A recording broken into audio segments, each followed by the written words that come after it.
ৰাজ্যত বলিছে এতিয়া লোকসভা নিৰ্বাচনৰ গৰম বতাহ।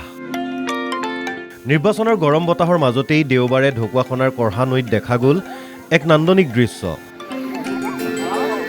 পুৱাই ওলাই আহিল জাকে জাকে লোক। সমূহীয়া মৎস্য চিকাৰৰ বাবে শতাধিক লোক নামিল এৰা কঢ়া নৈত।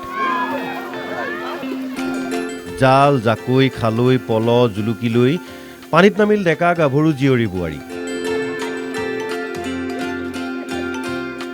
পুৱাই কঢ়া নৈত দেখিবলৈ পোৱা গ'ল এই উৎসৱমুখৰ পৰিৱেশ। জাকি মাৰি মাছ ধৰিবলৈ পানীত নামিল পশ্চিম ঢকুৱাখানা পঞ্চায়তৰ 10খনৰো অধিক গাঁৱৰ ডেকা বুঢ়া পুৰুষ মহিলা। ৰাজনীতিৰ মেৰপেচত পৰি জাতি ধৰ্ম বৰ্ণৰ বিন্যাস কৰাৰ পৰিৱৰ্তে এৰা কঢ়া নৈৰ পাৰত পৰম্পৰাগত মৎস্য চিকাৰে গঢ়ি তুলিলে সমন্বয়ৰ সাঁকো।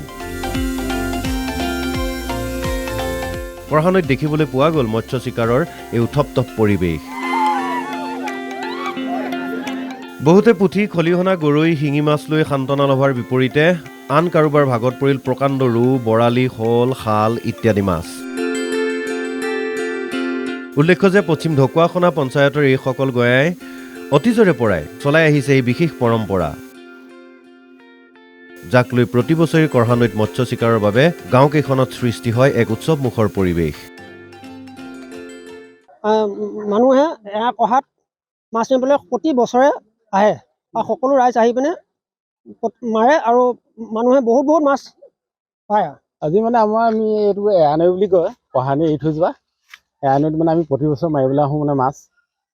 তাৰপিছত এতিয়া আজি বৰ্তমান মাছ মানে মই ইমান পাইছোঁ বুলি এতিয়া দেখিছে আপোনালোকে। এনেকুৱা মাছ আৰু বহুতে পাইছে, ডাঙৰ ডাঙৰ মাছো পাইছে, শ'ল, শাল, বৰালি এইবিলাক। ঢকুৱাখনাৰ পৰা পুলকজ্যোতি বৰাৰ ৰিপৰ্ট, NKTV+।